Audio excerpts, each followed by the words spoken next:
Icha Atazen alias Tante Yuhu, selebgram Palembang dengan pengikut 695.000 di Instagram, mengungkap siapa pilihan hatinya di Pilkada Palembang.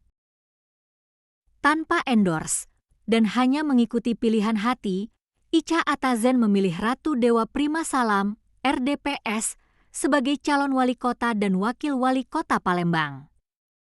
Icha Atazen dalam unggahannya mengatakan bahwa Ratu Dewa Prima Salam adalah yang terbaik dari calon lain-lain. Ia mengakui selama jadi PJ Wali Kota Ratu Dewa selalu mendengarkan aspirasi rakyat dan sangat peduli sama rakyat. Tante Yuhu dengan ramai konten memasak ini mengatakan bahwa ini adalah jawaban Tante Icha ini no endorse alias tidak dibayar.